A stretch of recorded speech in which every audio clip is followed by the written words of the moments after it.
Hello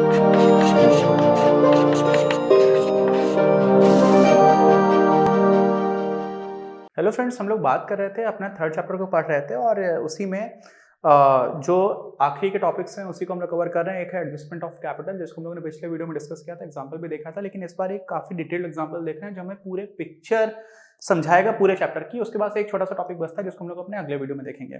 तो इसमें क्या क्या चीजें हैं, नए साझेदार का प्रवेश, इसी का हम लोग बात करते हैं, admission of a new partner, और इसी में रीऑर्गेनाइजेशन ऑफ ए फर्म की बात कर रहे हैं कि किसी साझेदारी फर्म का पुनर्गठन क्या क्या होगा, कैसे होगा। तो एक प्रश्न है, हिंदी और इंग्लिश दोनों में लिखा हुआ है, जिसको जो लोग इंग्लिश में कंफर्टेबल है इंग्लिश में देख लें, बाकी हिंदी के लिए भी मैंने इसमें लिखा हुआ है। और ये आपका हिंदी में प्रश्न है।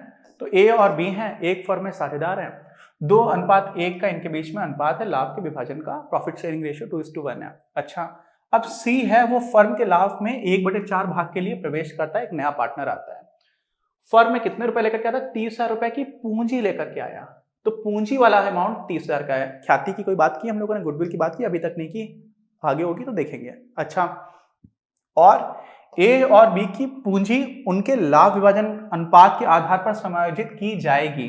तो यहां पर हम लोग क्या कर रहे हैं, एडजस्टमेंट ऑफ कैपिटल में जब कोई नया पार्टनर आ रहा है तो जिस प्रपोर्शन में उनका लाभ विभाजन अनुपात है उसी अनुपात में हम उनकी पूंजी को एडजस्ट कर देंगे। अभी तक ऐसा था, ऐसी बात नहीं है, जब सी आ रहा है तब की ये बात है। और क्या हुआ, 31 मार्च 2017 को सी के प्रवेश से पूर्व फर्म का तुलन पत्र नीचे दिया गया है। तो जो तुलन पत्र है वो देख लेते हैं। तुलन पत्र मतलब बैलेंस शीट दे रखी है, ठीक है। इसमें एंट्रीज हम लोगों ने इंग्लिश में कर रखी है क्योंकि नॉर्मली हम लोग जनरल एंट्रीज इन सारी चीजों को देखते हैं। हिंदी में मैं बताता रहूंगा।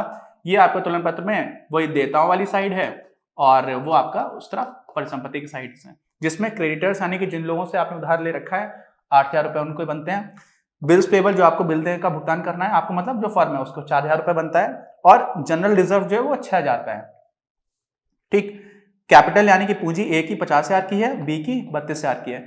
जबकि याद करिए इनका अनुपात क्या है, 2:1 का है लाभ विभाजन का, और इसी अनुपात में इनकी पूंजी को एडजस्ट किया जाना है क्योंकि अब सी आ रहा है।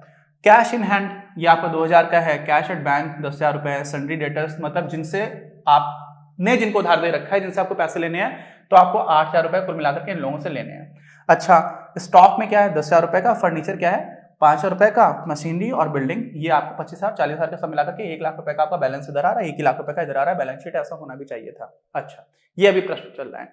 आगे क्या दे रखा है, सी 12,000 रुपए की राशि ख्याति के रूप में लेकर के आएगा, ठीक।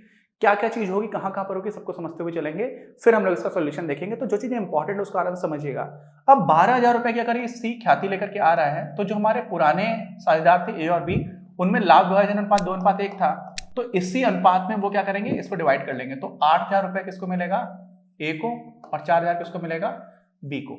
ये बात समझ लीजिए, ठीक है। बाकी सारी चीजें हम लोग कॉन्सेप्चुअल लेवल पर समझते हैं। जब जनरल एंट्री तो हम लोग कितना टाइम से कर रहे हैं, सारे लोग कर लेंगे, क्या कैलकुलेशन होगी उसको समझते हैं, उससे जनरल एंट्री को भी देखेंगे, लेकिन कैलकुलेशन ज्यादा इंपॉर्टेंट चीज है। भवन को 45,000 रुपए और मशीनरी को 23,000 रुपए पर मूल्यांकित किया जाएगा।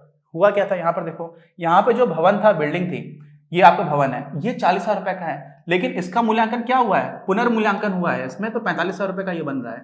और यहां पर आपका जो फर्नीचर है उसको 23,000 रुपए का माना गया है। इसका मतलब जो हमने पहले माना हुआ था, जब नया पार्टनर आया तो हमने उसको रीइवैल्यूएट किया, तो पुनर्मूल्यांकन खाता आ जाएगा। क्या आ जाएगा, रीवैल्यूएशन अकाउंट।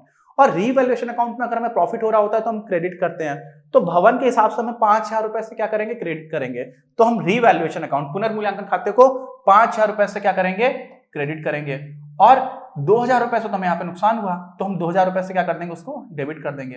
तो ऐसा कुछ बनेगा पुनर्मूल्यांकन खाते का। आगे क्या लिखा हुआ है, अच्छा ठीक है, देनदारों पर 6% की दर से डूबते ऋण के लिए प्रावधान करना है। डूबता ऋण कितना है, हम लोग ऋण कितना दे रखा है, 8,000 रुपए का, तो हम ये मान लें कि 6% हमें वापस पैसा नहीं आएगा, तो उसके लिए हम प्रावधान करेंगे। तो 8,000 के 6% हो जाएगा 480, कितना हो जाएगा 480।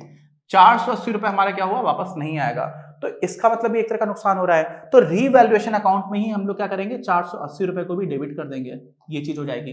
5,000 रुपए से क्रेडिट कर देंगे, 2,480 से हम क्या कर देंगे, डेबिट कर देंगे। अच्छा, और कुछ करना है इसमें, चालू खाते खोलकर ए, बी और सी की पूंजी का समायोजन किया जाएगा। ये क्यों किया जाएगा, क्योंकि हमें पता है अभी जो हमें पूंजी बता रखी है वो क्या बता रखी है, इनकी 50,000 इनकी 32,000 है, और होना क्या है, होना है उसी अनुपात में जिस अनुपात में उनकी पूंजी लगी हुई है। तो जो सी आया था उसको कितना हिस्सा दिया जा रहा है? सी को हिस्सा दिया जा रहा है 1/4, और 1/4 हिस्से के लिए सी पूंजी कितनी लेकर के आया है? तो 1/4 के लिए सी पूंजी लेकर के आया है आपकी 30,000 रुपए। ठीक, अच्छा, यानी कि कुल हिस्सा जो था 1 था, उसमें से 1/4 तो सी को मिल गया, तो बचा कितना? 3/4 हिस्सा। अब 3/4 जो हिस्सा है उसमें अनुपात क्या क्या है ए और बी का? 2:1। तो वास्तव में एक को मिलेगा 1/2 और एक को मिलेगा 1/4, और वास्तव में सी का तो 1/4 है ही है, तो यही जो अनुपात बन जाता है वो बन जाता है आपका 2:1:1। ये आपका नया अनुपात निकल करके आ जाता है, जिसमें ए और बी का अनुपात चेंज नहीं हुआ है, पहले जो था वही रहा है आपका। अब ऐसी स्थिति में सी को एक हिस्सा मिल रहा है 4 में से, 2 + 1 + 1 4 में से एक हिस्सा सी को मिल रहा है, तो सी ने तो दिया है 30,000 रुपए पूंजी के लिए, और ए और बी ने कितना दे रखा है? तो ए और बी को कितना देना चाहिए अब समझिए, क्योंकि सी की जो पैसे लेकर के आया उस हिसाब से हम लोग कैपिटल निकालेंगे। तो अगर सी को मिल रहा है 1/4 हिस्सा और वो पैसे लेकर के आया है 30,000, तो कुल हिस्से के लिए कितने पैसे होने चाहिए? 4 से गुणा कर दोगे 30,000 में तो आपको मिल जाएगा 1,20,000। इसमें से बी का हिस्सा कितना बनता है? बी को भी 1/4 मिल रहा है, देखो बी और सी का एकदम रेशियो बराबर है, तो बी को भी पैसा कितने देने चाहिए? 30,000 रुपए, ये उसकी पूंजी होनी चाहिए। और ए की पूंजी कितनी होनी चाहिए? ए को मिल रहा है आधा हिस्सा, 2 है 4 में से, यानी कि आधा हो गया, तो ए को मिल जाना चाहिए। आप ऐसे भी कैलकुलेट करोगे तो आपका हो जाएगा 60,000 रुपए आ जाएगा। तो आपको क्या समझ में आ रहा है कि ए की पूंजी हमें एडजस्ट करके निकालनी तो 60,000 ही है, यानी कि अंत में ए की पूंजी बचेगी 60,000, बी की बचेगी 30,000 और सी की भी है 30,000। ये हमें अंत में पता चल गया। कैसे पता चल गया? क्योंकि हम लोग क्या कर रहे हैं, इस पूंजी का समायोजन कर रहे हैं फिर से उनके प्रॉफिट शेयरिंग रेशियो के हिसाब से। अच्छा, अब समझिए आगे। आवश्यक योजना बचा प्रविष्टियां करनी है, अब लेखन करना है इनका, और आवश्यक बही खाते तथा सी के प्रवेश के पश्चात तुलन पत्र तैयार करना है। बहुत बड़ा क्वेश्चन है। कैलकुलेशन जो सारी थी इंपॉर्टेंट समझ लीजिए, 3-4 चीजें हैं, समझिए, आपको एक एक करके बता देता हूं सारी। हम लोगों ने अभी तक क्या समझ लिया है? सबसे इंपॉर्टेंट चीजें हैं। एक तो ये समझा था पिछले वीडियो में, यहां पर ये हमारा था रीवैल्यूएशन अकाउंट, पुनर्मूल्यांकन खाता, जिसमें 5,000 रुपए से हमारा क्या हुआ है? क्रेडिट हुआ है, 2,000 और 480 से क्या हुआ है? डेबिट हुआ है। तो यहां पर जो बैलेंस बचता है 5,000 से आप 2,480 को घटाओगे तो कितना बच जाएगा? 2,520। ये क्या हुआ है? ये 2,520 का फायदा हुआ है रिवैल्यूएशन में, और जो फायदा होता है वो नए पार्टनर को नहीं मिलता, हमने पहले पढ़ा हुआ है। तो 2,520 को हम लोग 2:1 में तोड़ेंगे। कितने में तोड़ेंगे? 2:1 में। तो 2 हिस्से हम दे देंगे ए को और 1 हिस्सा दे देंगे बी को। तो 2,520 को हम 3 से भाग देते हैं अगर, तो कितना आता है? 3×8 = 24, 1 और 2 3 × 4 840, यानी कि इसमें 200 गुणा करेंगे तो कितना हो जाएगा? 1,680। यानी कि ए को कितने का फायदा हो जाएगा? ए को मिलेगा 1,680 रुपए और बी को मिलेगा कितना? आपका 840 रुपए। तो एक तो ए और बी को यहां से फायदा हो रहा है, ठीक है, ए को 1,680 का, बी को 480 का, 840 का। एक तो ये समझ लीजिए। दूसरा चीज क्या हो रही है, यहां पर देखो आप, जनरल रिजर्व, ये जो रिजर्व ये भी आपके पास पहले से पड़े हुए हैं, इनको भी हमें क्या कर देना है? जो पुराने पार्टनर होते हैं उन्हीं लोगों को फायदा मिलता है, नए पार्टनर को रिजर्व का फायदा नहीं मिलता, ये भी हम लोगों ने बात की हुई थी। तो 6,000 को जब तोड़ेंगे तो ए को मिल जाएगा कितना? 2,000 और मिल जाएगा, सॉरी 4,000। 6,000 को तोड़ना है 2:1 में, बी को मिल जाएगा 2,000। तो बी को कितना फायदा हो गया? 840 इधर, 2,000 इधर, और ए को कितना होगा? 4,000 इधर और 1,680 इधर। और कुछ भी है इन लोगों के फायदे वाली चीज, उसको भी देख लेते हैं, या नुकसान की। हम लोगों ने क्या किया? जो रिवैल्यूएशन से आया था वो देख लिया, रिजर्व है उसको भी हम लोगों ने डिवाइड कर लिया, और हमें पता है कि ए की जो पूंजी है वो 50,000 नहीं 60,000 होनी पड़ेगी। अब ये जो है 50,000 की जगह ये हो जाएगा आपका 60,000, ठीक है, मैं नंबर्स बिगाड़ दे रहा हूं, ये 60,000 होना पड़ेगा। तो इसको क्या देना पड़ेगा? ए को 10,000 रुपए और लेकर के आना पड़ेगा। लेकिन अब इनको फायदे की क्या क्या बात हो रही है? ए को हम लोगों ने देख लिया कहां कहां फायदा हो रहा है। एक तो 4,000 का फायदा हो रहा है रिजर्व से, और 1,680 का फायदा हो रहा है पुनर्मूल्यांकन खाते से। बी का सीन क्या है? अभी तक 2,000 का फायदा हो रहा है कहां से? रिजर्व अकाउंट से, और आपका 840 का फायदा हो रहा है पुनर्मूल्यांकन खाते से। और क्या चीज है? और इसमें जो आपका सी है वो कुछ गुडविल भी लेकर के आया था, तो गुडविल से भी आपको क्या मिलेगा? ए को मिल जाएगा 8,000 रुपए, 12,000 की लेकर के आया, 12,000 को 2:1 में तोड़ोगे तो इस तरह से आपको फायदा हो जाएगा। तो ए को कितना मिल रहा है सब मिला करके? इतना। बी को कितना मिल रहा है? इतना। ये कितना हो जाएगा? आपने 840, 2,000 और 4,000 जोड़ा तो आपका कुल मिलाकर के कितना बन जाता है? 6,840। और ए का अमाउंट कितना बन जाता है? 4,000 और 8,000 जोड़ा और फिर 1,000 उसमें जोड़ा तो 13,680। अब इसी में आपको ये भी देखना चाहिए कि भाई ए के पास पूंजी तो 50,000 है और ए की होनी चाहिए 60,000, तो ए 10,000 रुपए और देगा, तो अंत में क्या हो जाएगा? ए के पास जो नेट फायदा हुआ वो मिलाकर के हो गया 3,680 का, क्योंकि 10,000 रुपए उसकी पूंजी में अपने आप एडजस्ट हो गया। और बी के पास कितनी होनी चाहिए थी, बी के पास पूंजी है 32,000 की और बी की होनी चाहिए कितने की, 30,000 की। क्यों? क्योंकि बी को भी एक चौथाई हिस्सा मिला हुआ है, तो बी और सी दोनों की पूंजी 30,000 होनी चाहिए, पहले से 32,000 है, तो इसको 2,000 और मिल जाएगा पैसा इसके करंट अकाउंट में। तो 2,000 प्लस 6,840 को आप जोड़ोगे तो कितना हो जाएगा, ये पैसा निकल करके आ जाएगा 8,840। तो बी को 8,840 मिल रहा है, ए को 3,680 मिल रहा है अल्टीमेटली। और ये पैसा कहां से मिलेगा, ये हम लोग उनके करंट अकाउंट में ट्रांसफर कर देंगे। किस में ट्रांसफर कर देंगे, करंट अकाउंट में, चालू खाते में। ये सारी चीजें हो जाएंगी। बाकी तो जनरल एंट्रीज बहुत आसान है। बाकी जनरल एंट्रीज क्या क्या होंगी, अब हम लोग सॉल्यूशन देखेंगे तो हम लोग को सारी चीज समझ में आ जाएंगी। जो मेन कैलकुलेशन थी वो सारी लोगों को समझ में आ गई है। फिर हम लोग बैलेंस शीट बनाएंगे। बनाने क्या क्या था, देखो चालू खाते खोलकर ए, बी और सी की पूंजी का समायोजन किया जाएगा। पूंजी का समायोजन हम लोगों ने देख लिया है, कितना कितना हो गया, ए, बी और सी 60,000, 30,000 बचेगा। लेकिन ए को कितना करंट अकाउंट में जा रहा है, 3,680, और बी को कितना जा रहा है, 8,000 कुछ अमाउंट था, कितना था 8,840। और सी को तो कुछ जाएगा नहीं क्योंकि सी तो नया पार्टनर लेकर के आया। तो अब क्या हुआ, आवश्यक रोजनामा प्रविष्टियां करनी, जनरल एंट्रीज करनी है, आवश्यक बही खाता बनाने हैं, और सी के प्रवेश के पश्चात तुलन पत्र तैयार करना है। तो एक एक करके देखते हैं इन्होंने क्या किया हुआ है। टोटल पैसा कितना लेकर के आया सी, 30,000 उसने पूंजी के लिए लेकर के आया था, 12,000 लेकर के आया था आपके गुडविल के लिए। तो 30,000 मिलाकर के 42,000 हो जाएगा, जिसमें से 30,000 आपको चला जाएगा पूंजी में और 12,000 चला जाएगा किसमें, जो ख्याति है, goodwill account, to goodwill account. ठीक है, ख्याति वाले खाते में चला गया, ये हो गया। फिर गुडविल अकाउंट से जो पैसा था 12,000 का, उसी को 8,000 और 4,000 हम लोगों ने ए और बी में बांट दिया था। 8,000 ए को, 4,000 बी को। किस में जा रहा था, उनके कैपिटल अकाउंट में। ठीक, अच्छा ये भी अपने को समझ में आ गया, ये बात हम लोग कर चुके हैं। फिर तीसरी जो चीज होगी रीवैल्यूएशन अकाउंट में, यहाँ पे हम लोगों ने तोड़ करके जोड़ा हुआ है। 2,480 कहां से आया, 2,000 रुपए का फर्नीचर पे हमें लॉस हुआ था, इसलिए हम लोगों ने क्या किया हुआ था, रिवैल्यूएशन अकाउंट को यहां पर हम ट्रांसफर करना है। तो ये जो 2,000 आया है ना, ये कहां से आया भाई, ये आपका सॉरी मशीनरी थी, वो आपने उसका वैल्यूएशन कम हुआ था, फर्नीचर का वैल्यूएशन कम नहीं हुआ था। जो भी पॉइंट है 25,000 की जगह 23,000 हो गया था, तो हमारा 2,000 रुपए उधर से।